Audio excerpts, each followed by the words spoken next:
Good day and welcome sa ating programa. Pakinggan po muna natin ang mixing story na ibabahagi namin sa inyo.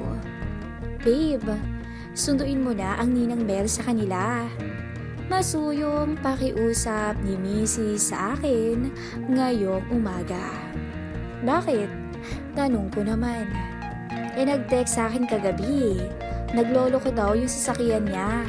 Alam mo namang nakasanayan na niyang humingi ng tulong sa atin, di ba? Dahil tayo lang yung pinakamalapit sa bahay niya. Paliwanag na sagot nito habang nagpapalit ng damit dahil kakagising lang namin. Hanep talaga itong kamag-anak ng asawa ko. Pagkalapit-lapit na nga ng subdivision na tinitirhan, pwede namang mag-tricycle papunta sa bahay namin eh.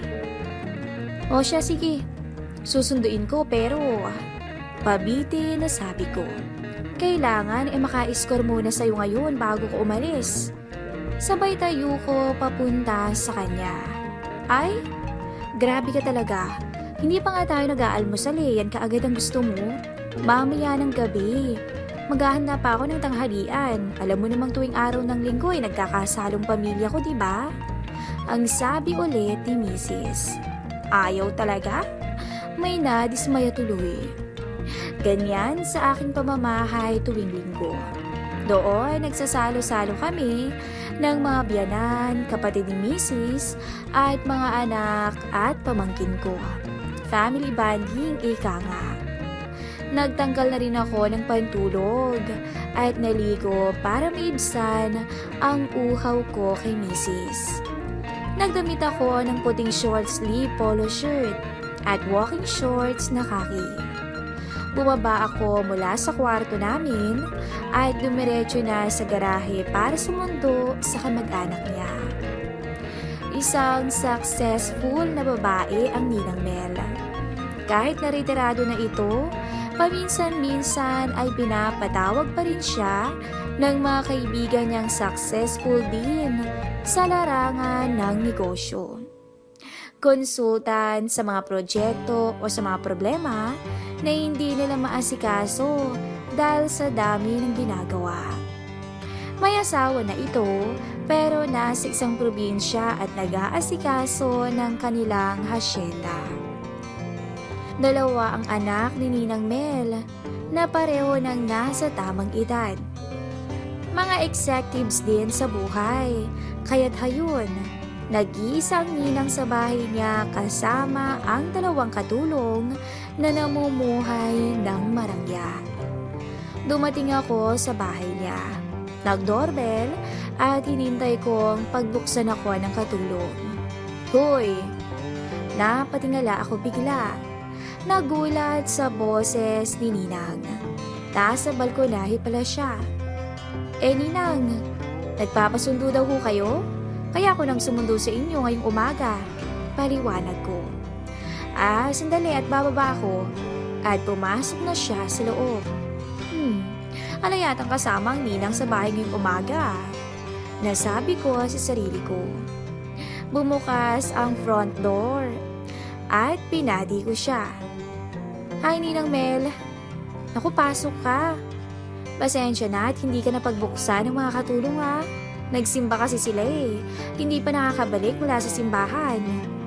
Pumasok naman ako at isinara ni Ninang Mel yung pintuan.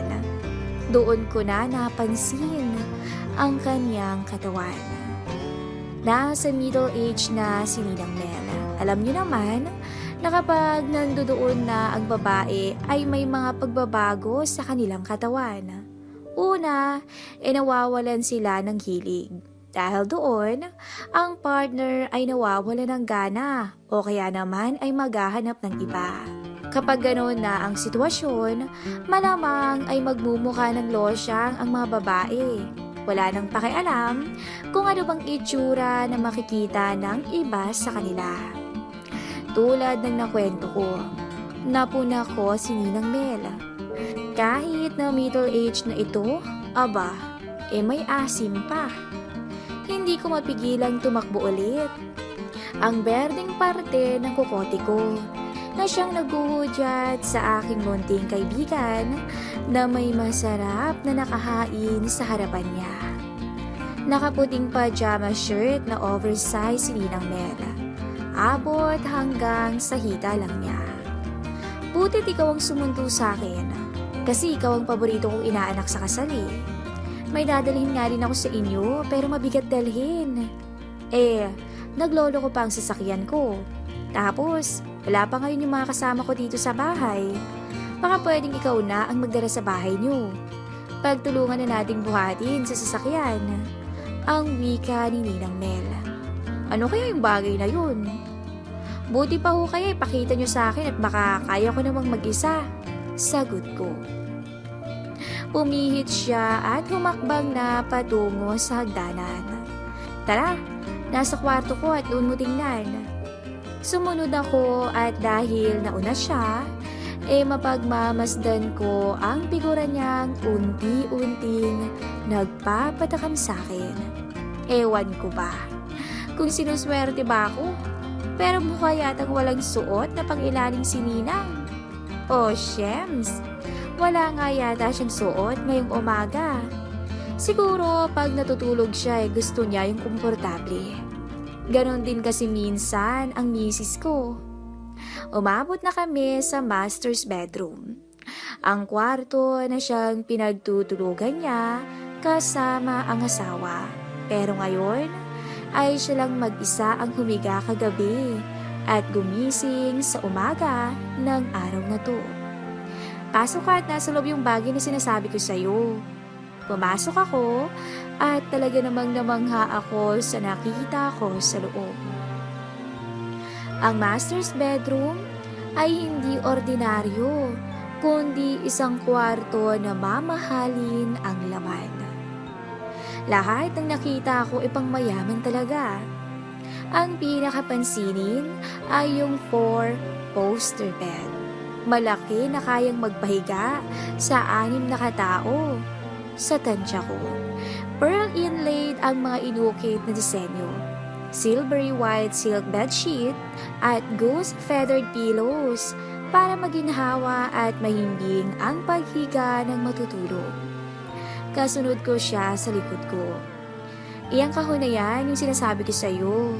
Yung may nakasulat na for personal female users only. Ang sabi niya. Lapit naman ako. Yumuko at sinubukang buhating mag-isa. Mabigat nga. May kabigatan nga ho, Ninang. Ang sabi ko. Sabi ko sa'yo O sige, pagtulungan na rin nating maibaba para maisakay na rin. Mag-aayos pa ako Alam mo naman, kailangan presentable kahit ba kamag-anak ang pinag-uusapan. Mapilyang sinasabi niya habang papalapit sa aking kinatatayuan. Nakayuko na ako at nakakapit sa tabing ilalim ng kahon. Pag-angat ko ng ulo ko ay siya namang pagyuko ni Ninang Mel.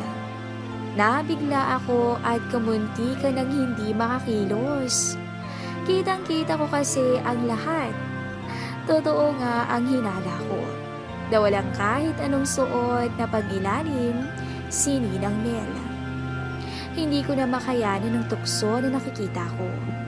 Ang munti kong kaibigan ay mukhang nagising na mula sa pagkakatulog. 1, 2, 3. Sabay naming binuhat ang kahon. Ang hirap gumalaw. Sumaside sa garter at sa looban ng walking shorts ko. Buti na lamang at natatakpan yun ng anyo ng kahon. Naisakay naman namin sa trunk ng sasakyan ko ang kahon, pero pinagpawisan talaga kaming dalawa. Halika't inom muna tayo ng orange juice o malamig na tubig. Inuwaw ako sa pagbuhat Ang wika ni Ninang Mel. Sige po.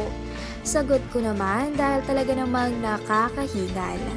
Pasok kami ulit sa bahay. Akala ko sa kusina kami pupunta, pero sa second floor pala at aakyat kami ulit. May mini ref doon. Muli siyang yumuko at tumambad sa akin ang kanina ko pa na sisilayan. Tagpina. Ala na. Tuluyan nanginig ang tuhod ko. Pumihit siya at inabot sa akin ang isang malamig na orange can juice. Binuksan namin ang hawak naming inumin. Nabawi ang kanyang pagkauhaw, pero hindi ang sa akin. Pinagpapawisan ako sa excitement dahil kay Ninang Mel. Sa bawat pag-angat ng iniinom ni Ninang ay tumutulo ang namamawis na tubig sa dibdib niya na siyang bumabasa sa kanyang damit. Hindi ko masabi sa kanya dahil nagsasabay ang nararamdaman kong uhaw at hiya. Baka kasi mapahiya siya sa akin kung sasabihin ko ng harapan na aninag ko na ang kanyang hinaharap. Tara sa kwarto ko ulit. Doon ka muna magpalamig habang naliligo ako. Nood ka muna ng movie na downloaded ko sa isang website. Ang sabi niya. Sige ho, ano ho bang title? Tanong ko. Basta panoorin mo na lang. Marunong ka namang mag-operate ng PC. Naka-hook up naman yan sa LCD screen. Doon mo may enjoy ang viewing. Sa kwarto, tumuloy kami ulit at itinuro niya sa akin yung PC. Sinindi ko yun at hinintay na magsimula ang downloaded na movie na ipalalabas sa LCD screen. Umupo ako sa 2-seater na love seat habang ang ninang ay tumuloy sa banyo niya. Bago niya isinara yun, ay nagsalita pa siya. Enjoy the movie. Medyo matatagalan ako pero I'll make it quick. Ay, ang sakit talaga ng nararamdaman ko ngayon. Kailangan kong maisaayos ang pwesto nun. Sumulyap ako sa pintuan ng banyo. Medyo bukas at naririnig ko ang pagbukas-sara ng dresser. Namimili siguro siya ng susuotin. Nang biglang nag-play ang movie na sana ay papanoorin ko. Hindi pa man ako nakakalingon, ay nashock agad ako. Talaga namang nakakagulat dahil boses ni Ninang Mel ang naririnig ko. At paglingon ko nga, ay siya nga mismo ang nasa screen ng TV. Ano ba talaga itong nangyayari? Nagpapasundo. Pero mukha yatang ibang klase na pagsusundo ang gustong mangyari ni Ninang. Bahala na nga. Pero kailangang matapos na itong nangyayari sa aming dalawa. Alam kong nagsimula ng maligo ang Ninang sa banyo. Dahil bagyang nakabukas ang pintuan. At malamang, naririnig din niya ang pinapanood ko. Hindi ko na talaga kinaya. Kung ako ay kanyang tinutokso, aba, papatulan ko talaga siya. Dahil nangangailangan din ako. Hinawakan ko ang doorknob. Unti-unting itinulak papasok sa loob. Kanina pa kita hinihintay pumasok dito eh. Akala ko hindi ka tatablan sa pinakita ko sa'yo. Sa kinatatuyuan ko, si Ninang Mel ay nakaupo sa jacuzzi launch tub. Bumubula ang tubig sa soap bubbles na inihalo. Mabangwang amoy. Maliwanag ang paligid dahil may skylight sa kisame na nagpapaaninag sa kanyang kagandahan. Ano ho bang ibig niyong mangyari? Sabihin na natin kailangan ko ng kakaibang tanghalian. At ikaw sana ang gusto ko, ang sabi niya. Kung kanina niyo pa ho sinabi sa akin, di sana hindi na tayo napagod sa pagbubuhat ng kahon. Ang sabi ko, ay, kailangan pa rin natin gawin yun. Kasi ipapamigay ko ang mga Victoria's Secret sa padala ng asawa ko, no? Para pasalubong. Tama na nga ho yan. Humanda na ho kayo. Dahil ibibigay ko na ang nais niyo. Luhod. Agad namang tumalima si Ninang. Pucha, hindi ko na talaga ma-explain ang nararamdaman ko. Napakaswerte ko. Ilang minuto ding tumagal yun. Hanggang sa hindi na ako nakapagpigil. Hinata ko siya papatayo sa inuupuan niya. Kinarga ko ang dalawang hita niya na pumulupot naman sa aking bewang. Binuhat ko siya papalabas ng bathroom. Sa kama ko siya inilatag. Ninamnam ko ang nakikita ko. Isang babae na kaakit-akit. May edad man, ay nananatili pa rin ang kagandahan ng figura. Lumapit ako at doon ko sinulit ang kakaibang tanghalian na ngayon ko lang mararanasan. Halos panawan kami parehas ng ulirat sa tindi ng palitan namin. Kakaiba ang ninang, hindi nagpapatalo. Iba talaga ang babaeng kulang sa aliw. Ilang minutos pa ang lumipas, ay tuluyan na nga naming na-abort ang alapaang. Sarap ni Ninang Mel. Ang wika ko. Ikaw rin naman eh. Sagot niya. Nang biglang tumunog ang cellphone ni Ninang. Hello? Asawa ko pala ang tumatawag. Oo, paalis na siya. Naku, hindi na ako sumama kasi nakakain na ako ng madami ngayong umaga eh. Siguro sa darating na linggo na lang. Oo, talagang kasama na ninyo ako nung manananghalian, okay? Salamat sa pagpunta ni M dito ha. Thank you. Pinatay ni Ninang Mel ang cellphone niya. At bago ako tuluyang umalis, ay nagsabi pa siya ng, bukas ha, dito ka na ulit mananghalian. Nakangiting wika niya habang nakatingin na sa pag-alis ko sa bahay niya. Hanggang dito na lang ko ang istorya ni Ninang Mel.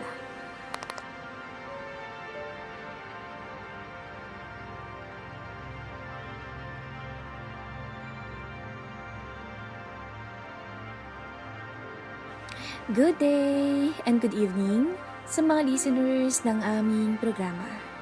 Pakinggan po natin ang part 3 ng ating story. Matapos ang namagitan sa amin ni Mabel nung linggo, ay naging mas close kami. Madalas niya akong ngitian ng ubod tamis tuwing nagkakasalubong kami. At kung minsan pa nga, pag walang nakakakita ay kinikindatan niya ako. Minsan din siyang napadaan habang kausap ko ang mga barkada kong nakatambay sa tindahan habang bumibili ako ng shampoo. Sinuntok niya ako ng mahina sa braso, sabay sabing, "Pare, musta?" Sabay ngiting makahulugan. Cute sa babae yun, lalo na't kasing ganda ni Mabel ang tumawag ng pare. Gayong isa yung katawagan na malimit lang na lalaki ang gumagamit. Ayos naman, sagot ko. Binuyo ako ng mga kabarkada ko nang makaalis na si Mabel. Uy, swerte mo naman pre. Kinukumusta ka ni Mabel? Oo nga pare. Dinidiskartehan mo ba yun? O sisa ng mga tropa ko? Gago, kayo talagang dudumi ng utak nyo? Sagot ko naman. Asus, ikaw pa pare, kilala kita eh. Tatay-tahimik ka lang pero taas sa loob ang kulo mo, no? Dagdag pa ng isa kong tropa. Nasinundan naman ng malakas na tawanan nilang lahat. Ang sabihin nyo, marurumi lang kayong mag-isip. Ganting asar ko sabay tawa. Para binati lang ako nilagyan nyo na agad ang ibig sabihin. Kaya lang naman ako nun kinakamusta dahil madalas naming makita yung isa't isa sa magkaharap na mga bintana namin. Paliwanag ko. So, ibig mong sabihin pare, napapanood mo rin si Mabel habang nagbibihis? Pangaasar na tanong ulit ng tropa ko. Sira ulo, diyan na nga kayo. Maliligo pa ako at may pasok ako eh.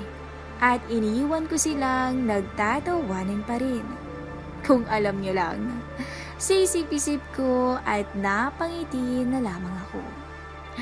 Araw ng linggo. Saktong isang linggo, makalipas ang nangyari sa amin ni Mabel. Kanina habang papunta ko sa bahay nila, ay nakita akong kumakatok sa pinto nila si Jude. Pinagbuksan siya ni Mabel at nagdahilan nitong masama ang pakiramdam niya ngayong araw. Medyo nangulit pa si Jude bago tuluyang umalis din nang isara ni Mabel ang pinto ng bahay nila. Hinintay ko muna siyang makalayo bago ako kumato. At ngayon nga ay heto kami ni Mabel sa kwarto niya. at tinutugunan namin ang pangangailangan ng isa't isa habang nakatayo. Nakasandal siya sa aparator niya habang nakapulupot ang dalawang hita niya sa bewang ko. Hindi maiwasan ni Mabel na tawagin ang pangalan ko sa tindi ng tinatamasa habang magkatapat ang mga mukha namin. Napakaganda mo, Mabel. Hindi ako magsasawa sa'yo. Ang wika ko habang nakatingin ako sa mga mata niya.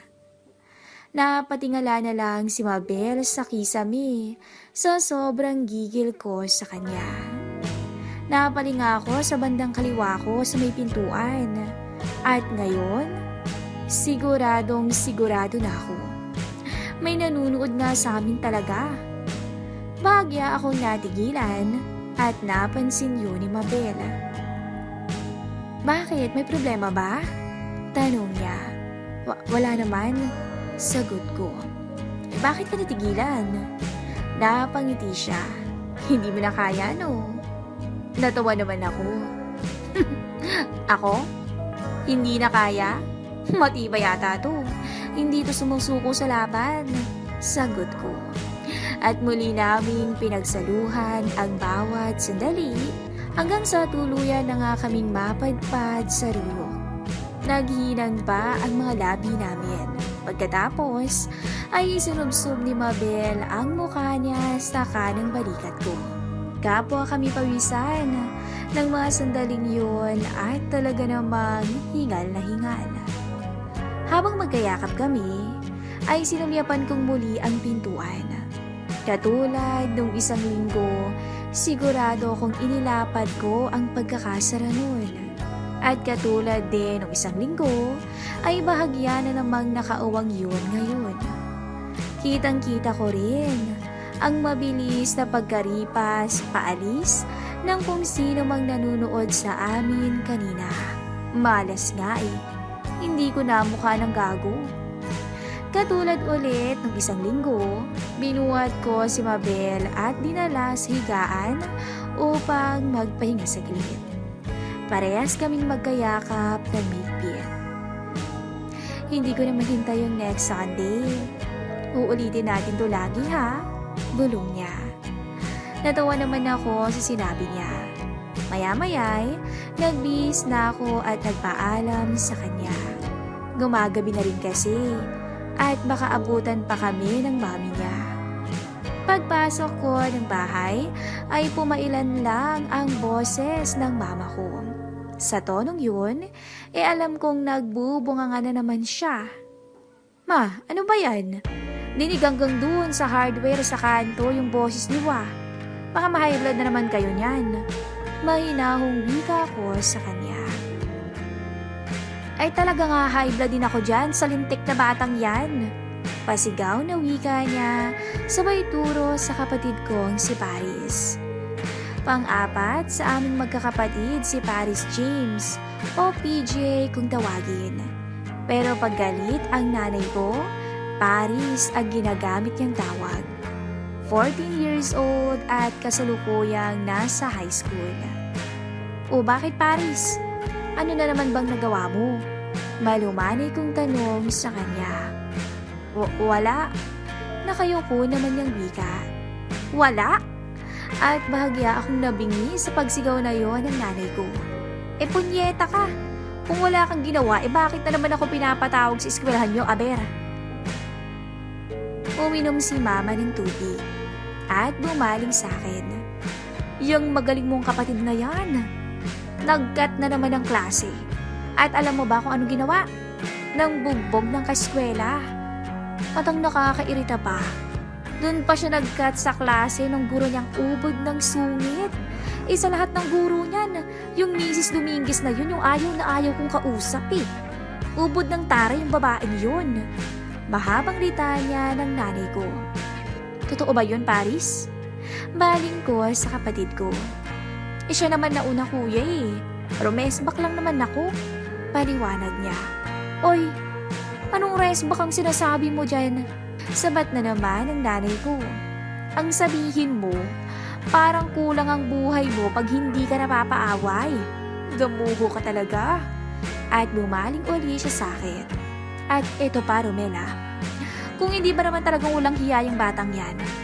Noong Biyernes pa lang sinabi na pala sa kanya na pinapatawag ako sa eskwela ng Lunes ng umaga. Dumaan si Biyernes ng gabi, walang sinabi. Dumaan ng Sabado, hindi pa rin sinabi sa akin. Hinintay pang maglinggo ng gabi, tas ngayon lang sinabi. At uminom ulit siya ng tubig sa baso. Paano ko ngayon nahatiin yung katawan ko, aber? Nakauo na ako kay Kumaring Salvi, nasasamahan ko siya bukas sa City Hall. Dahil mag-aayos siya ng business permit para dun sa negosyong tinatayo nila nung asawang kauuwi lang galing Saudi. Oh, kailangan namang humindi ako dun. Minsan lang humingi ng pabor yung tao. Mag-alta presyon talaga ako sa batang to. Dagdag pa ulit ng nanay ko. Bigla akong naalalang wala pala akong pasok sa trabaho bukas. Oh, siya. Ako nang pupunta sa school. Presinta ko. Ikaw? Di ba may pasok ka bukas ng gabi? Baka wala ka namang maitulong yan at papuyat ka. Paalala ni Mama. Naalala ko po kasing wala pala akong work bukas. Schedule maintenance ng building namin. Kaya walang pasok lahat empleyado. Paliwanag ko. Bagyang kumalma si Mama. Sigurado ka okay lang sa'yo? Super sungit tong Mrs. Dominguez. Babala pa niya, sabay sabing, palibase asawa ng prinsipal eh. Okay lang yun, Ma. Dadaanin ko sa karisma. At natawa siya sa sinabi ko. Akitan po muna ako sa kwarto.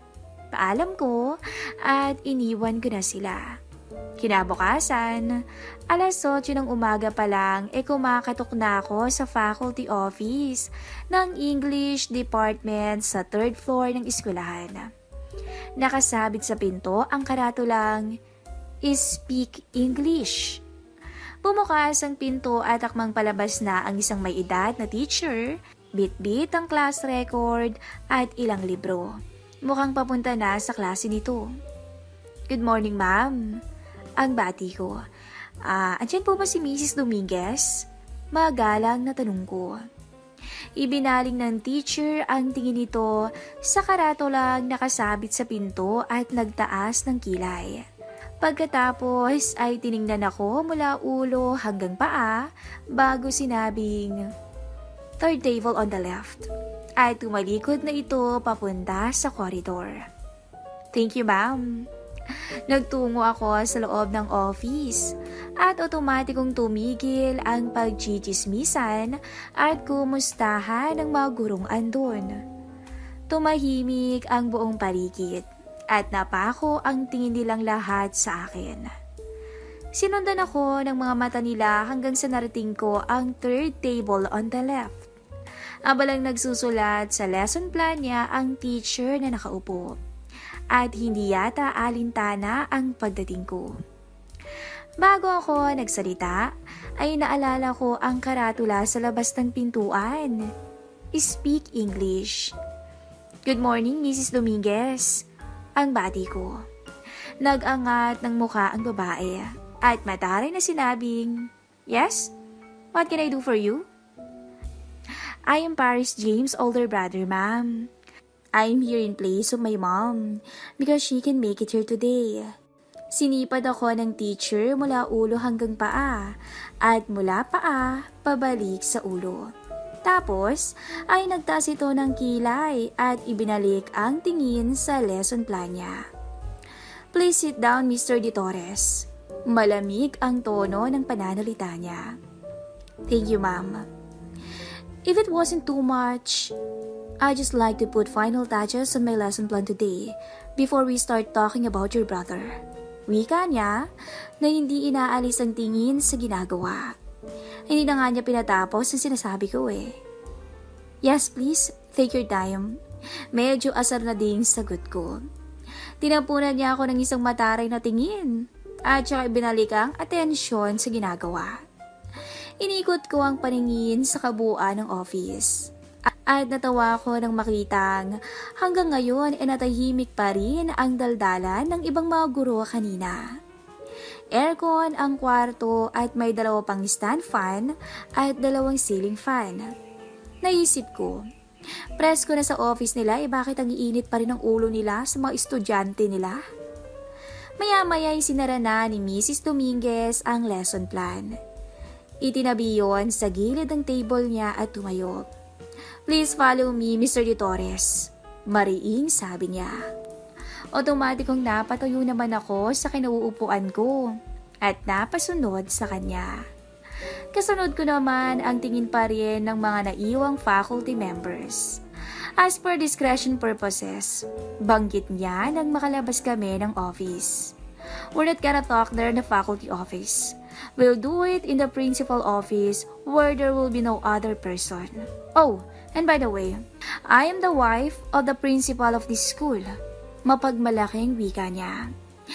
"I am aware of that, ma'am." Sagot ko naman. Good.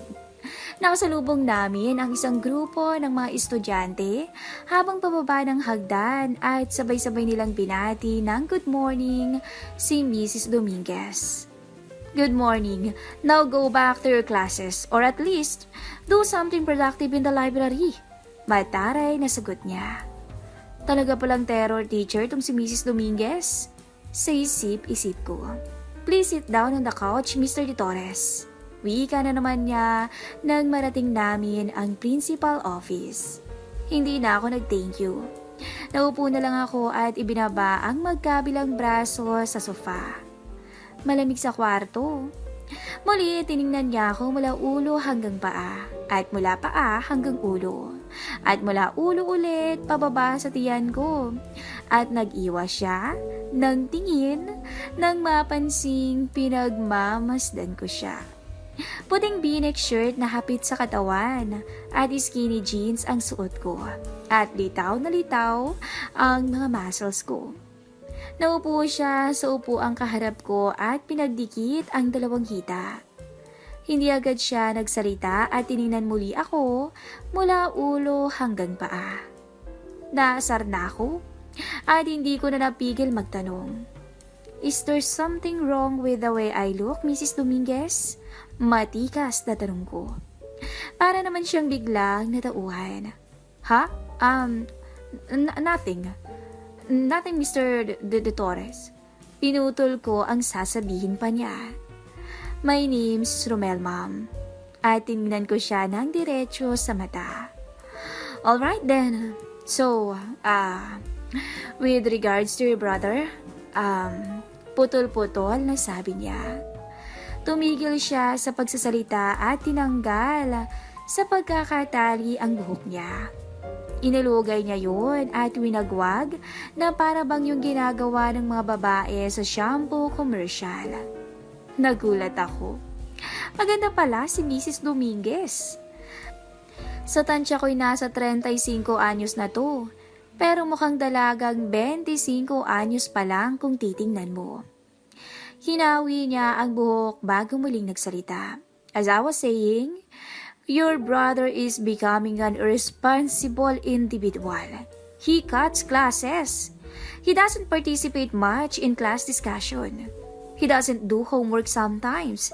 And he is a school bully." Paliwanag niya. "I'm very sorry to hear that, ma'am. I'll tell my mom about this as soon as I get home." Yeah. But I already talked to your mom, Romel, about this. And I told her about your brother's performance at the school. But it seems to just worsen over time. Paliwanag niya. "You were saying, maybe your mom is not doing her part." Pag-akusa niya. Bagyang uminit ang ulo ko. "Excuse me? My brother might be responsible, but that doesn't mean that my mom is also irresponsible. We were raised and taught to be responsible children at home, and my mother is a hands-on to us. So don't you dare imply that I have an irresponsible mom." Medyo mataas na ang boses ko. "Mr. De Torres, that's not what I mean." "Then what do you mean?" Pasigaw na wika ko. I mean, maybe Paris doesn't feel valued at home kaya ganun yung bata. Maybe he doesn't feel love. Katwiran niya. I love my brother or any of my brothers. And I make it a point to show it to them every day when I have a chance. My mom loves us unconditionally. Every single one of us. So what you're trying to say is just pointless. Pasigaw na wika ko. Uminit na talaga ang tuktok ko. Umikot ang tingin ko sa kwarto at nakita ko ang wedding picture nila ni Mr. Dominguez sa principal table. May edad na pala ang principal. Tansya ko yung mga nasa 45 na. Mr. De Torres, let's be civilized here. My point is, nothing. You have no point. You say it's about lack of love. I think the only person in this room that is lack of love is you. Kaya siguro ganyan ho kayo, mami. Kaya lagi mainit yung ulo nyo. Because you ain't getting the love you need. Oh, I see. Siguro hindi ginagawa ng asawa nyo ang responsibilidad niya sa'yo bilang asawa niya. Mapang-uyam na wika ko. Tumayo ako at tumayo din siya at lumapit sa akin at dinuro-duro ako. Don't you dare talk about my husband like that. Pasigaw na sugod niya sa akin. Oh, why not? Because I'm right? Because I hit you at your weakest, ha? Pangaasar ko pa. Tumama ang sampal niya sa kaliwang pisngi ko. I'm sorry, Mr. Torres. Nautal niyang paghingi ng paumanhin. Nagdilim ang paningin ko. Hinoblot ko ang mukha niya at hinulikan ko siya sa labi. Nanlaban siya pero mas maigpit ang hawak ko sa kanya. Pilit kong sinusuyo ang bibig niya pero pinanatili niya yung nakatikom. Hinablot ko ng maigpit ang buhok niya ngunit siniguro kong hindi siya nasasaktan. At nabigla ako sa ginawa niya. Ipinulupot niya sa leeg ko ang dalawang braso niya, kasabay ng pagtugon niya sa aking halik. Naging maalab ang palitan namin. Kumalas ako saglit at tinignan ko siya. Kumunot ang noo niya. You like that? Tanong ko. Tumango siya. Ginitaan ko siya at medyo nahiya siya. Inutusan ko siyang magtanggal ng suot at walang pagtutol naman niyang tinanggal sa pagkakabutones ang blouse niya. Walang sawa kung pinagmasdan ang lahat sa kanya. Napalunok ako dahil sexy pala niya. Dahil ang sexy pala niya at makinis ang balat. Sa pagkakataong to, siya ang naunang sumuyo sa aking labi. Maya-maya ay bigla siyang natigilan. Romel, I'm married. Pigil ang hiningang wika niya. So gusto mo bang itigil na natin to? Tanong ko. No, please. Mabilis na sagot niya. Sa puntong yun ay di na ako nakapagpigil pa. Tuluyan ko siyang binuhat at inilapag sa ibabaw ng table ng kanyang asawa. Kinalas ko ang sintron ko at ibinaba ang zipper ko. Hinawi ko ang buhok niya at tiningnan ko ang mukha niya. Maganda pala talaga si Mrs. Dominguez. At sa unang pagkakataon ay ngumiti siya sa akin. Ngumiti din ako. Hinila niya ako palapit sa kanya sabay iniyakap niya ang mga binti niya sa akin. Wala na akong kawala pa at sa puntong yun ay hinayaan na nga naming pakawalan ang nararamdaman namin para sa isa't isa. Itinaas ko ang isang hita ni Mrs. Dominguez at isinampa ko yun sa ibabaw ng mesa. Natabig niya ang lalagyan ng mga ballpen at ilang magkakapatong na folder.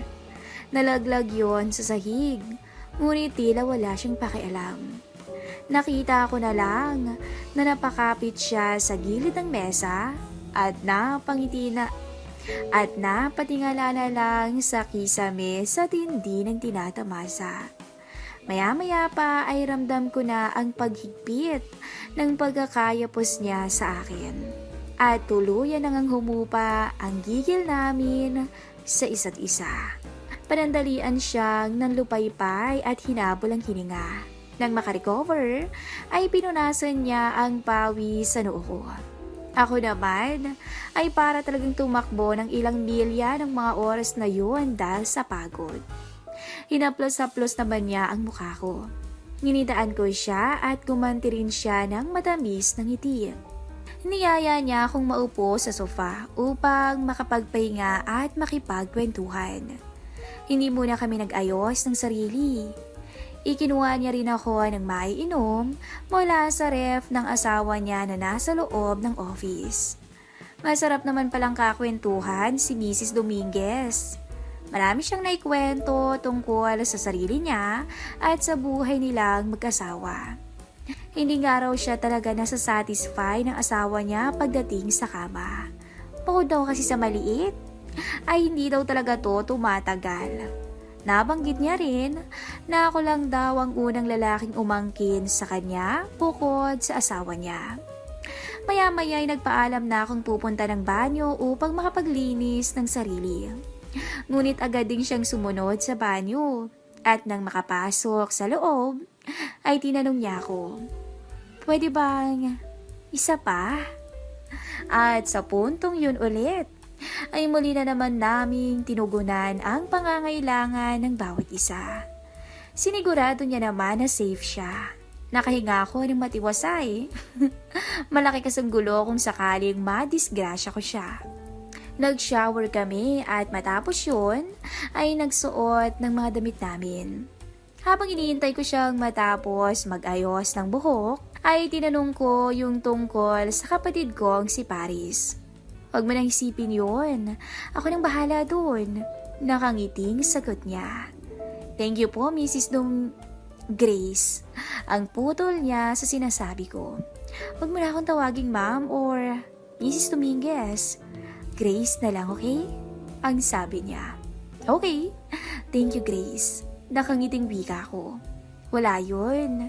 At bago kami lumabas sa opisina ng mister niya, ay may inabot siya sa aking kapirasong papel.